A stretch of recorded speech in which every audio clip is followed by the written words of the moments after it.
ultra violent, ultra immoral. Le premier film non pornographique à avoir été classé film X aux États-Unis.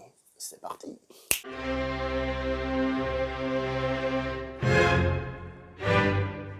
The Street Fighter, une saga donc d'arts martiaux, une trilogie sortie tous les trois en 1974. Je reviendrai plus en détail sur les films évidemment, mais puisqu'il paraît que c'est très important de dire actuellement que les films ont laissé une trace dans la pop culture, on va rentrer là-dedans puisque la saga de jeux de baston Street Fighter, Ryu, Ken, Blanka, Bison, tout ça et compagnie, le nom de cette saga s'inspire de ce film-là, à savoir aussi que c'est un film qui a inspiré le jeu Mortal Kombat. Alors là, vous me direz, non, c'est pas vrai, parce qu'à la base, ça devait être un film Jean-Claude Van Damme, et même, il devait reprendre Bloodsport, il devait s'appeler Kumite avec un K, c'est pour ça que c'est Mortal Kombat avec un K comme Kumite, certes, mais quand vous verrez le film, et vous verrez le nombre de fatalités qu'applique le personnage principal de ce film, bah vous verrez que Mortal Kombat s'inspire en effet au niveau des fatalités de ce film, de ce The Street Fighter, de cette trilogie. Et Tarantino le considère comme un de ses films Grindhouse préférés, et pour ceux qui ont vu True Romance, vous vous souvenez, au début, le personnage de Christian Slater va dans un cinéma voir un film. Si je dis pas de bêtises, en français, ils le traduisent par le bagarreur, Street Fighter, et bah oui, vous avez fait le lien, c'est en effet ce film-là qui est projeté à l'écran.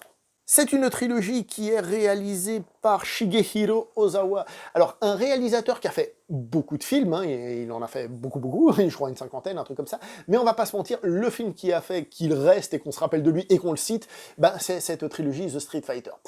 Et cette saga fera surtout exploser un acteur, une star mondiale, et j'ai envie de vous dire, un certain Sonny Chiba qui sera entre autres aussi dans Kill Bill, puisque Tarantino lui rendra hommage en lui faisant jouer le rôle de Hattori Hanzo. Voilà. Alors Sonny Chiba, de son vrai nom Sadao Maeva, a pris comme nom de scène le nom Shinichi Shiba. Shinichi, Shin étant nouveau, Shin Godzilla, Shin Ultraman, et Ichi, donc c'est un. Ichini Saranyong, comme ça vous savez tout. Voilà. Donc le nouveau numéro 1, voilà, c'est comme ça qu'il se faisait appeler. Le nom Sony étant évidemment pour l'exportation dans d'autres pays. Et c'est comme ça qu'il est connu actuellement. On dit Sonny Chiba quand on parle de cet acteur. Alors c'est un acteur, certes, mais avant tout c'est un pratiquant d'arts martiaux, c'est un de ces artistes martiaux, un de ces sportifs qui cassent des gueules à l'écran, à savoir qu'il a pratiqué le kendo, le ninjutsu, le shoriji kempo, toujours ceinture noire de tout ça, et il a surtout pratiqué le karaté dit Kyokushin, aux côtés de son fondateur, Masutatsu Oyama. Alors Kyokushin, à une époque, on l'appelait Kyokushinkai, Kai voulant dire association, on a compris qu'il fallait plus le dire, c'est Kyokushin en fait, l'ultime vérité, donc fondé par Masutatsu Oyama, un japonais d'origine coréenne, si vous avez vu le film coréen Fighter in the Wind, ça raconte l'histoire de la création de ce style, de manière totalement fausse, puisqu'évidemment il ne cite aucune influence japonaise, c'est juste il l'a créé comme ça dans le film. Pour la petite histoire, Sonny Chiba va aussi rentrer dans le rôle de son maître lors d'une trilogie, qui sera plus une adaptation d'un manga, lui aussi pas forcément très réaliste. D'ailleurs, dans la version japonaise, on ne dit jamais que le personnage est d'origine coréenne, alors que dans la version coréenne, on ne dit jamais autre chose qu'à part qu'il est d'origine coréenne, on passe son temps à faire ça. Petits agendas politiques, que voulez-vous. Bref, tout ça pour dire que donc il a pratiqué ce style de karaté qui, alors, vu de l'extérieur, c'est pas un style de karaté qui est très technique, d'ailleurs la plupart de ceux que je connaisse qui l'ont pratiqué, tout ce qui est kata et technique, ils s'en foutent un peu, ils sont là pour la baston parce que c'est un style qui a comme particularité de faire des combats au KO où les coups sont portés pleine puissance, voilà. Après, j'ai connu des pratiquants de Kyokushin qui s'intéressaient plus au kata, au bunkai et tout ça aussi, donc pour travailler quand même l'aspect profond, mais c'est pas ceux qui prédominent. Maintenant, je vous dis ça, allez leur dire que vous les aimez pas, puis vous cassez la gueule, et puis voilà. Ça, c'est une autre histoire. Mais je trouve que c'est peut-être intéressant, mais plutôt pour d'autres films que cette saga-là, mais comme ça, vous êtes un petit peu prévenus. Donc le monsieur, il a fait beaucoup de choses, et il a même été à l'université dans la section sportive gymnastique, parce qu'il avait prévu donc de faire les Jeux Olympiques, il était prévu d'aller aux Jeux Olympiques pour ça, mais il s'est blessé, et du coup, il s'est retrouvé à faire l'acteur. Avant The Street Fighter, il faut savoir que donc il a fait l'acteur pendant une dizaine d'années à peu près, qu'il a fait quelques films, il a fait beaucoup de télévision, et c'est donc The Street Fighter qui le fera définitivement exploser. Profitons aussi pour dire que Sonny Chiba a créé un club qui s'appelle la JAC, J-A-C, Japan Action Club, qui est en fait une école pour les acteurs, pour qu'ils deviennent des cascadeurs, des pratiquants d'arts martiaux au cinéma, parce que justement, il disait que lui, il avait la formation, il savait faire tout ça, mais que du coup, il avait un peu de peine à avoir d'autres personnes, parce qu'en effet, pour se battre, il faut être minimum 2 dans un film, et donc du coup, il voulait créer des acteurs pour qu'il est du répondant, et ça tombe bien parce que du coup il deviendra le sensei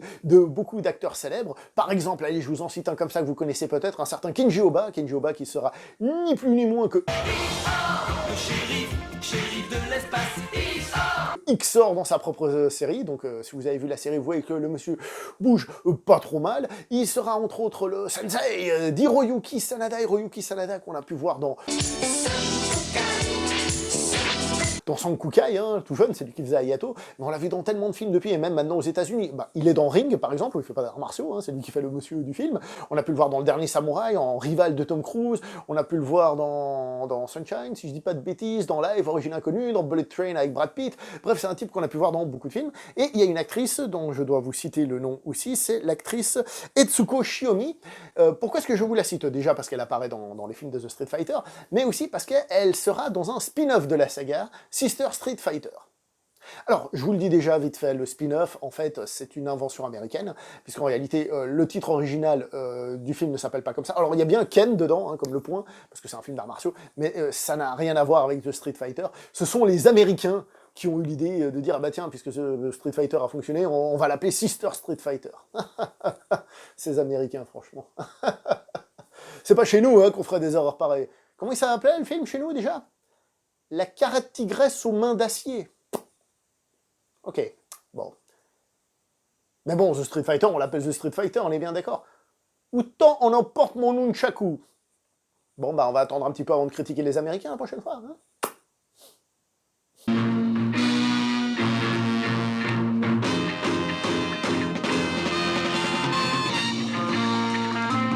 Alors comment vous évoquez ce The Street Fighter? Il faut savoir que les films de Bruce Lee n'étaient pas encore sortis au Japon au moment où il est sorti, mais Bruce Lee cartonnait déjà à travers le monde. Bruce Lee avait un style un petit peu particulier, alors on le sait tous, hein, qu'il en faisait beaucoup, hein, c'est gestuel et tout ça. Pour la petite histoire, l'acteur préféré de Bruce Lee était un japonais, puisque c'était Toshiro Mifune, aussi un acteur qui en faisait un peu des caisses. Donc on peut imaginer une influence, Bruce Lee étant donc quelqu'un, étant chinois, hein, pour ceux qui ne savent pas la différence, mais qui en faisait des caisses et qui cartonnait. Et Bruce Lee avait aussi une particularité, c'est que c'était un acteur qui ne respectait pas, comme on lui a reproché parfois, le Wudé, donc l'éthique martiale chinoise, l'équivalent du Bushido chez les Japonais. C'est entre autres le réalisateur et maître d'arts martiaux Lu Chaliang qui disait que c'était dommage qu'il ne respecte pas ça, qu'il n'était pas trop là-dedans. Donc Bruce Lee, il a perpétué, parce que c'est pas lui qui l'a lancé, c'est un certain Jimmy Rongyu, hein, il a perpétué donc ces scènes de combat peut-être plus urbaines, dans lesquelles on est un petit peu moins dans la tradition et tout ça, un petit peu plus violent. Entre autres, on peut penser à La Fureur de vaincre, où le personnage est un psychopathe qui tue les gens à coups de poing, et qui après se rend compte qu'il a tué quelqu'un, et qui fait même « pourquoi j'arrive pas à me retenir ?» ou des choses comme ça. Bref, il y a cette influence-là qui va se retrouver dans The Street Fighter, que ce soit au niveau des mimiques, et aussi de la violence qui s'en dégage.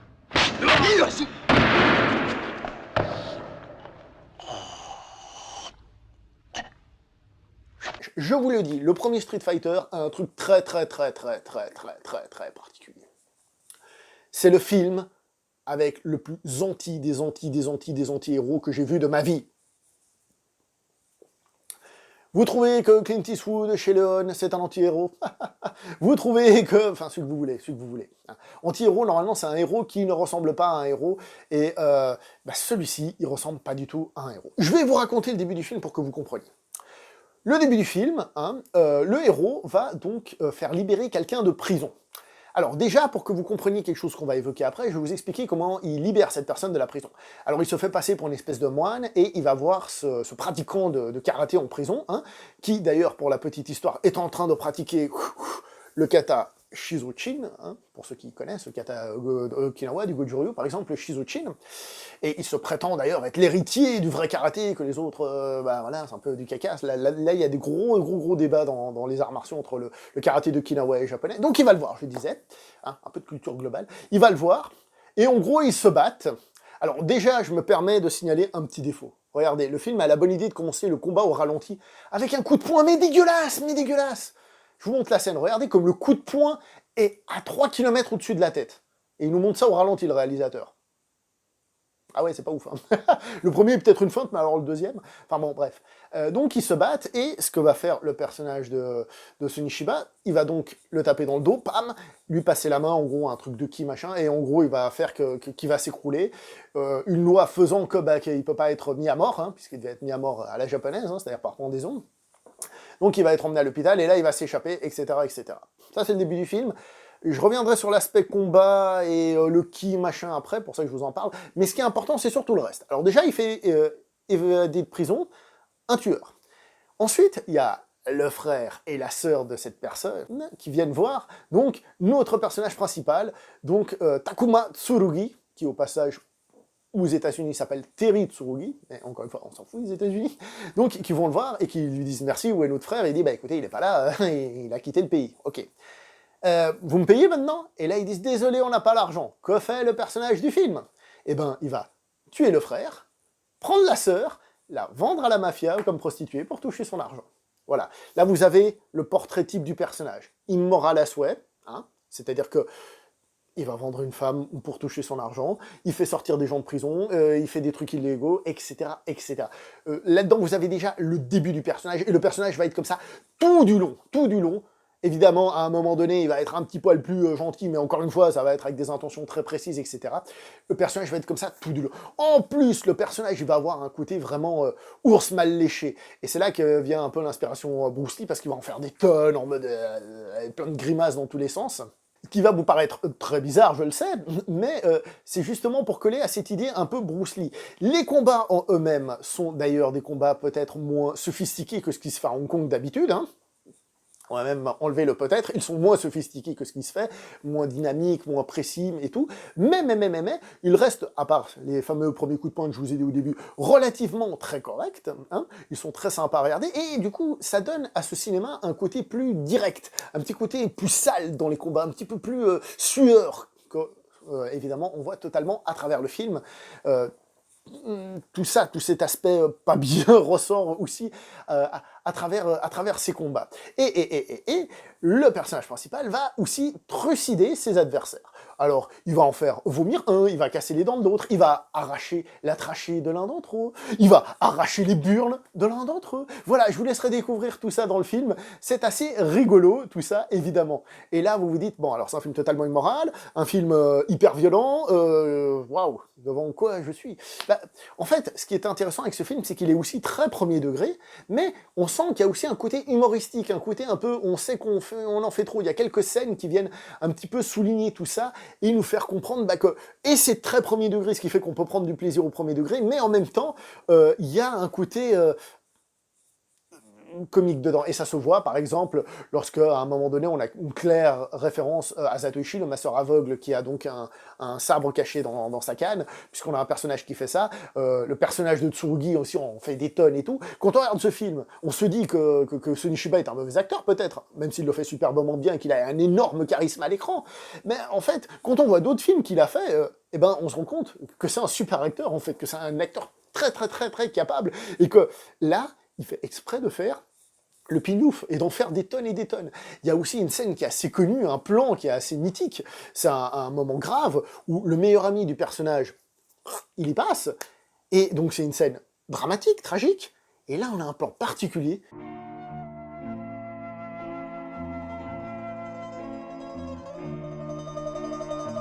Dans lequel le personnage lui met 2 fois le doigt dans le nez avant de lui mettre les 2 doigts dans... Enfin, personne n'a compris ce plan, je crois. Est-ce que c'est pour voir s'il respire? Est-ce que c'est... Personne n'a réellement compris ce plan. Et le film, c'est ça. C'est d'un côté, il se prend au sérieux, et d'un côté, il se prend pas au sérieux, ce qui fait qu'on a une espèce d'ovni, hein, qui est là, présent, qui va être hyper immoral, hyper violent, et en même temps qui est hyper jouissif de par ce qu'il nous apporte. Donc c'est un film qui est très très très particulier, et je vous le dis, je n'ai jamais vu un anti-héros aussi violent que dans ce film-là. C'est-à-dire que le personnage est un anti-héros du début à la fin. Il utilise même, comme camarade, presque son seul ami, quelqu'un qui l'aurait aidé par le passé, qui est chez lui et qui est son esclave. Son esclave, il s'en sert comme un esclave, purement et simplement. Ils ne le disent pas dans le film, mais peut-être qu'il y aura d'ailleurs même un petit côté sous-entendu sexuel dans l'histoire. C'est pas dit dans le film, hein, peut-être. Et ce qui est marrant, c'est qu'à un moment donné, le film, il a un soupçon de morale qui vient, à un moment donné, le personnage principal va tuer une femme, et là, eh ben c'est hors champ, c'est caché par un fauteuil. Tu dis, ah bah tiens, avec tout ce qu'on a vu, tout d'un coup, il y a une espèce de morale qui vient apparaître là-dedans, etc. Alors, je vais pas vous mentir, attention, hein, ce Street Fighter, c'est quand même une série B, hein, il faut être au courant de ça, vous n'allez pas voir un chef-d'œuvre d'un point de vue mise en scène et tout ça, on est vraiment dans un petit budget, un acteur qui débute, sérieusement, on va dire, c'est vraiment... il faut vraiment le prendre comme un petit film, mais il a des qualités particulières qui surprennent, entre autres, certaines qualités de mise en scène. Alors évidemment, les combats sont totalement lisibles, on est en Asie quand même, hein, même si on n'est pas à Hong Kong, on est en Asie, on s'est filmé à peu près des combats, donc ils sont très lisibles, et il y a aussi des plans, parfois, qui sont juste un peu débulés, comme ça, donc pas droit à débuler, c'est un peu tordu, comme ça, qui viennent dynamiser le truc, ce qui fait que tu sais que tu regardes une espèce d'ovni, pas totalement mal fait, hein, et même... et même qu'il y a plein de ressources, par exemple, parmi les astuces un peu de violence, à un moment donné, le personnage principal va donner un coup sur la tête à quelqu'un. Et là, on a une vision rayon X, où on voit le crâne qui fait pouc, qui est écrasé. Ça, ce sera repris dans plein de films, Roméo doit mourir par exemple, Mortal Kombat, les trucs rayon X et autres. Quand on casse quelqu'un puis on lui casse les os, ce sera repris aussi par des fakes de Bruce Lee, je crois qu'il y en a qui s'appelait Bruce Contre-Attaque par exemple. Bah, ça vient de ce film, ça vient de ce film. Et ça, c'est là-dedans, c'est-à-dire qu'avec peu de moyens, il y a de la créativité, il y a quelque chose. Et avec peu de moyens, ce film offre quelque chose comme vous en avez sûrement jamais vu. Sans doute comme vous n'en avez sûrement jamais vu. Et ça, ce n'est que le premier film.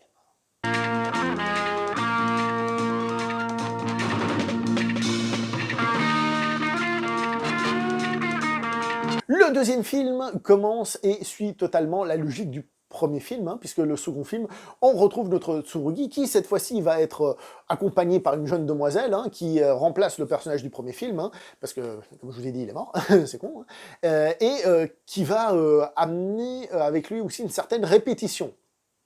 Et même des grosses répétitions, puisqu'on aura carrément des parties du film original qui seront utilisées comme flashback dans celui-là. Le film dure 1h17, il est déjà assez court, et je crois qu'il y a à peu près une dizaine de minutes de flashback au total.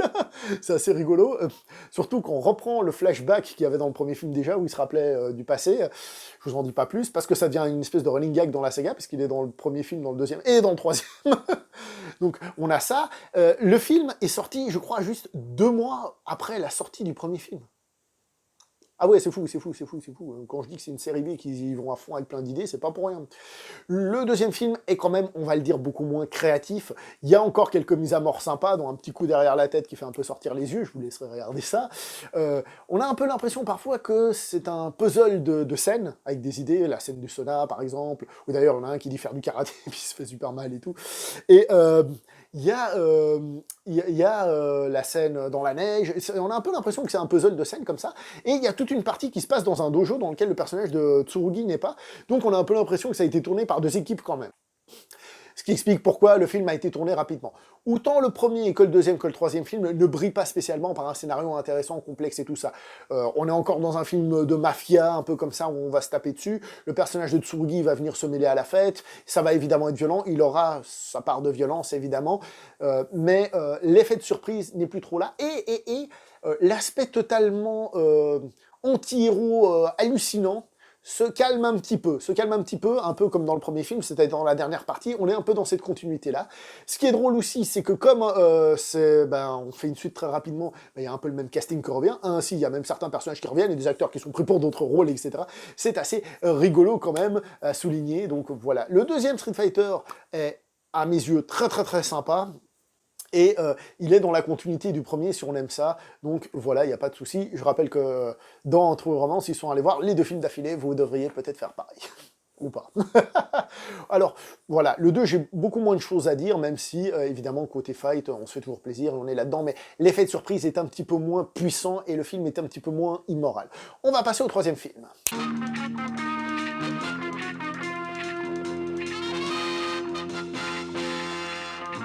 Le troisième Street Fighter, sorti toujours la même année, hein, je rappelle, lui change un tout petit peu la formule. Alors il aura toujours quelques moments de violence, mais beaucoup moins, et il va beaucoup plus se tourner vers le film d'espionnage, et on va pas se mentir, la référence c'est James Bond. Alors, je vous ai dit que dans le premier film, le personnage en faisait des tonnes, il avait une tête comme ça horrible, il faisait plein de grimaces, et là il fait James Bond, la classe. Et c'est là pour moi que le film fonctionne un petit peu moins. Dans le sens où voir ce personnage en smoking en train de dragouiller une demoiselle, En ce film-là, ça me dérange un petit peu plus. Il y a un petit peu plus de scènes de nudité dans le film. Mais disons que je trouve qu'on perd cette essence. Pourquoi est-ce qu'on perd cette essence? Eh ben, c'est parce que le premier était tellement extrême qu'on ne pouvait pas. On est allé à un point où on ne peut pas rester. C'est un point qui ne pouvait être qu'un point de passage. Et donc, du coup, là, il y aura de temps en temps un petit peu de violence, il y aura toujours quelques fights, il y aura toujours une petite histoire des trucs et des machins, mais on va être dans un film qui, je trouve, est beaucoup plus sage. Personnellement, je trouve que chaque film s'assagit un petit peu, hein, à chaque niveau, et ils deviennent à chaque fois un petit peu plus gentils. Évidemment, on aura toujours l'acteur, on aura toujours les personnages un peu particuliers, hein, on aura toujours de la fight, et puis voilà, c'est un film qui se laisse regarder. Mais disons que le premier est vraiment le film qui aura marqué violemment l'histoire du cinéma.